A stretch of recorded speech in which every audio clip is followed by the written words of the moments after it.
Last night I was up really late. No, scratch that. Let me take that back. I was actually quietly sleeping, but because I have a studio in the lower level of my home and my husband was downstairs creating some very incredible music, I woke up to the melodies and the soft notes that he was singing, and instead of it lullabying me to sleep, it lulled me right up into an awakened state. Hence, I woke up and I decided, let me let me do a little work. So I wanted to start editing one of the books that my client had written, and I got an alert on my cell phone from YouTube, and the alert was from a new friend, and it doesn't matter, I won't say the name, but the new friend, it was well after 3 a.m., and this person said that a former video that I'd done, and I will link it to this video for you, had brought her to tears. Now, if it's a gentleman, my apologies. I can't tell from the username if it's a man or a woman, but I'm leaning towards female. Matters not, but let's just say she had been diagnosed with sarcoidosis with a couple of other health concerns that was frightening, left her wondering what her future would look like, wanting answers, and at 3 in the morning desperately seeking for answers, for next steps, for treatments that could be helpful, instrumental in regaining health and strength. She expressed that she had been in a great deal of pain and recently diagnosed with sarcoid and just going through so very much. And I relate that back to the time that I was diagnosed, because when I was diagnosed, I was already very advanced in the illness, and it just it hit me like a ton of bricks, and suddenly every symptom under the listing of sarcoid was something that I embodied. And I speak mostly to the excruciating pain that it causes in your muscles and joints. And I know from years of doing this bid, this is a bid, you know, sarcoidosis is no walk in the park. It's not easy, but you can fight back, and you can really win some rounds, and you can knock sarcoid on its behind. But we're human, and when we know what to do, we sometimes do it, but sometimes we fall away from doing what's best. And so I can't judge anyone and sit here and say, well, you know what to do it. And if you don't do it, then you're not loving yourself. Now, we're human, and we do fall off from time to time. Sometimes we just want to be naturally and normally human. Here's the thing. She said that she was going to do everything that I suggested in that video. And so if you or someone you know is going through sarcoidosis, one of the things you're going to think to yourself as soon as someone tells you to exercise, you're going to say, that's easy for you to say. It's easier said than is done, because I'm the one that's suffering. I'm the one that's struggling. I'm the one that's in pain. I'm the one that's going through X, Y, and Z. And oh, by the way, A, B, and C all the way through to X, Y, and Z. It's me. But I'm here to tell you, the day that I arrived at the Wildwood Lifestyle Center in Chattanooga, Tennessee, which is where I was introduced to a vegan diet and the benefits that it gives you when you change your lifestyle and your eating habits, not for a season, but for life, so that it becomes a practicum. It's like what you do. It's not something you force yourself to do. It becomes what you do, who you are, how you heal. The first thing I learned when I got there was that I couldn't eat meat. So do you know what I did? I said, I'll be right back. I called a taxi cab. I said, take me to the nearest McDonald's. And I got a Big Mac. A Big Mac and a large fry and a milkshake. And I said to myself, I am going to enjoy this Big Mac for the last time because I'm trapped out here in Chattanooga, Tennessee, and these people are crazy. Okay, that was the worst Big Mac I ever had. It was like the burger was like cardboard. Everything about that burger was a major turnoff. After a bite, I didn't even want to eat it. I don't know what happened, if healing was in the atmosphere or what, but just the idea of knowing that something has such power over me that I would take a taxi cab away from my opportunity to be healed to treat my body poorly was crazy. Just the thought of that was crazy.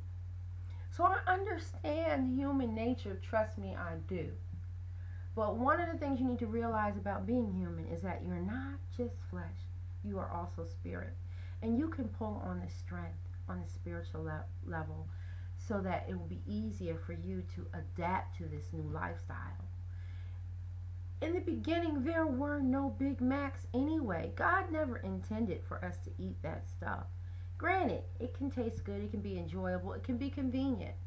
But everything about it, it's been all over the news, lets you know that there are detriments from the north to south, the east and the west concerning fast foods. They're not designed to heal your body. They're designed to fill you up and keep you craving for the next. Like, there are actually ingredients that they put in the grease and the fries to make you crave for more, to hypnotize you. So that it's like crack burgers and crack fries. It's like, you got to go get your fix. You don't have to. All right.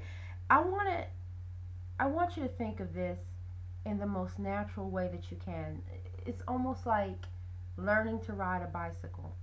At one point, you couldn't ride a bike, but then you learned how to ride a bicycle. If you get off that bicycle for enough years, you will become unfamiliar with it and think to yourself, oh, let me get on this bike and make sure I got my rhythm right so that I can ride this bicycle. And then you'll be riding again. And so I kind of want you to think of it that way when it comes to your diet and preparing to change it so that you can be healed. It's like riding that bike. You may get off that bike for a while, but you'll never forget what feels good, what makes you feel better, and what makes you healthy. You'll never forget that. Like they say in life, people may say something to you that's very meaningful that you may forget. They may give you something that is very, very, very beautiful, and you may forgot that you got it at some point. But you'll never forget how they make you feel. And your body will never forget how you make it feel when you give it the opportunity to heal. So, with that said, I want you to kind of look at the transition as a process toward natural healing. Don't abruptly throw yourself into anything. It will make you rebellious. You will rebel on the natural side and on the spirit side because it'll be like, I'm being forced to do something that I am not used to. Case in point, I'm used to my BlackBerry. Well, my daughter has a family plan, and so she takes care of the lines, and she decided we're switching. So I now have this Nexus Droid phone that does some marvelous tricks, but I'm not used to it.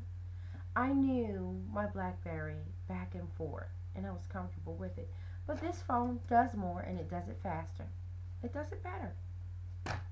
I'm here to tell you that whatever you're used to eating, whether it be in your mouth, through your eyes, through your ears, if there's something better to eat that will make your body perform more optimally and more naturally, why not give it a shot? So sarcoid is the big bad bully, goes around tormenting your body. Takes its turn. For me, it did. It started in my wrist, jumped to the other wrist, went to the elbow, bumped over to the other elbow. It was like taking its time, chilling in different areas of my body and tormenting it. So much that I felt like I don't want my wrist anymore. And just when I got that way, it would go to an elbow. And I tell you, each spot, you would think it couldn't get worse, but it does.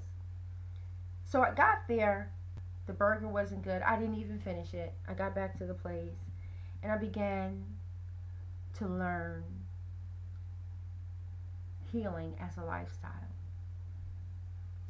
And so the very next morning we had breakfast, and I gotta tell you, I was like, okay, nuts, almonds, cranberries, raisins. Where's the sugar? That's oatmeal. Where's the sugar? Oh no, no sugar. Don't you know that the prunes and the dates and the raisins will sweeten the oatmeal? I was like, you gotta be kidding me. I want to go home. But it was what it was. And you want to know something? The oatmeal was delightful, loaded with all of the natural sweeteners that come from God's earth. It was really good. And if I don't know if you're aware of this, but it only takes 12 days to change your taste bud. So I didn't have any soda, coffee, juice, any tea, anything like that. It was just water and natural herbal teas. And after 12 days, I couldn't even tolerate, well, beyond that, because once I got back, I took a sip of something, and I swear to you, it was like pure sugar. You will find out that what you're drinking has you hypnotized.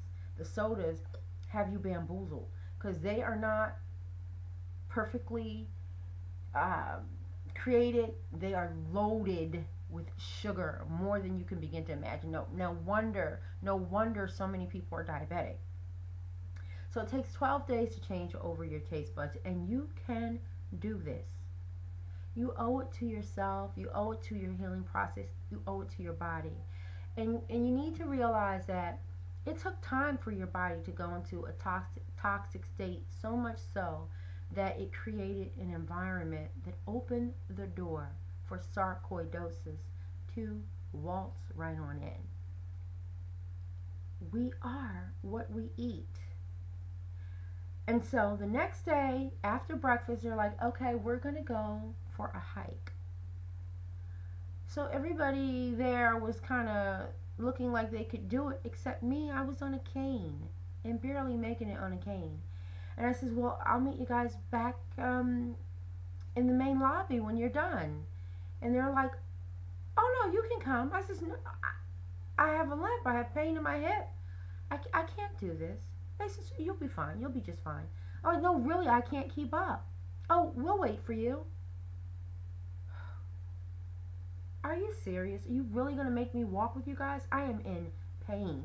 Like, everybody else has the ability to do this naturally. Not me. I'm in pain. It's real pain. It's like, we know. Let's go. So I'm like, oh my. So I'm hiking along with them with my cane. And I had to stop a couple times. They all stopped with me and smiled impatiently, did some deep breathing, and then we moved on, and we stepped over rocks and sticks, and, you know, they kind of guided me and supported me through it. And I completed the course. I walked with a limp, but I walked. Okay, you go figure the day after that, that's 24 hours meat free. Got up, I still had pain, but not as much, and I didn't need the cane. 24 hours later, without meat, just taking it away for 24 hours, drinking herbal teas, eating a proper diet, and no meat, and I got better. Okay, day after that, no pain in the hip at all. I'm hiking every day, twice a day. I'm doing aerobics out in the air and in the sun. I'm working with everyone else, and I'm feeling better, and my skin's beginning to glow, and I'm not feeling muscular and joint pain, and I feel terrific. No meat, no sugar, exercise. I leaped against all odds. Yes, there are mountains, they are real. You may have an oxygen tank while others may not. You may be in the bed while others are mobile. You may be on a cane, much like I was, while others can walk along naturally. But at the end of the day, you cannot measure yourself against the next person. You've got to be willing to do the personal work for your personal victory, for your personal healing process, and for your personal optimal results. And so I'm so glad that I woke up in the AM to that beautiful music that my husband was making, so that I could receive that alert, because I responded to that alert. And I want to say to you, whoever you are, wherever you are, and you and you and you, each person that has to face the bully called sarcoidosis, don't be bullied by it. This is personal, and this is war. Get up, day by day, step by step, and do a little more. I promise you, you're going to get better. It's a process. Laying down and doing nothing is your will to die. But getting up and leaping against the odds, that's your will to live. Sarcoidosis should not be underestimated. It can kill you. That is the brutal, bitter truth. But you don't have to let it. There are things that you can do to strengthen your body. You can be stronger than you was before sarcoid even came into the picture. Understand that and be clear. Get your diet right. Try it. It's going to work for you. Get prayerful, get tempered, do deep breathing, walk out in the sun, allow God's air to blow across your skin. Just get involved in the healing process. Exercise, even from the bed. If you're laying in the bed in pain, just begin to work your fingers, and work your toes, and then begin to reverse your wrists, and do the same thing with your ankles, and then begin to open up those arms and bend them, and bend them. If you gotta go slow, until you can go a little bit faster and faster. And then get your legs involved. And if you're in bed, just lay there and you turn the head, and then you turn it that way. And you do 3 sets of 5, and then eventually 3 sets of 10. And then you decide, okay, I think I can push it a little harder. I'm a little stuck there, but I'm just gonna let it drop there. And breathe deeply and exhale, and begin to bring life and power back into your vessel, your body. You can do it. You can do it. And then sit up on the side of that bed one day and begin to get stronger until you can stand up and begin to do the same thing in a standing position. Just begin to move your muscles around. You have no idea that one of the greatest ways to detox your body is through exercise. And there's no rule to what it's supposed to look like. Exercise means doing a little more than you do on a daily basis, and raising the bar each day. Exercise for 5 minutes today, 6 minutes tomorrow, 7 minutes the day after that, 8, 9, and 10. Work your way up. You'll notice that you can do more than you thought that you could. You owe it to your healing process. I certainly hope this information has been instrumental. Thank you for reaching out to me, and for all others who have been calling me of lately. I thank God that I'm able to be an instrument, a voice for you in this very dark prognosis, sarcoidosis. I'm glad that my videos are touching your life, and that you feel safe and confident enough to call me, so that I can stand there with you and say you can make it, and share some of the personal success stories that I have encountered and that I have witnessed. And you too can be and will be a success story. Remember, it's about your personal will and your personal choice. And I hope you choose life and breath. Thank you for listening. Again, I'm Sonia Ward, and I am kicking the crap out of sarcoidosis. Now, I have the kind that sticks around, and it doesn't go into remission, but it does go into remission, but it seems to keep coming back. Like, I've not had years of it being in remission, but that's okay because there are different kinds of sarcoidosis. I'm still kicking sarcoid's butt, but you have to remember, there are different kinds of fights. There are the kind when you get in the ring and you get knocked out in round one. There are the kind when you bop till you drop. There are the kind when you go the whole course of it, and the victory becomes yours. The idea is to endure. You hear me? Endure. Alright, again, I hope this blessed you. You can beat this. God bless. Believe and take ownership in your healing process. You have the power to do it.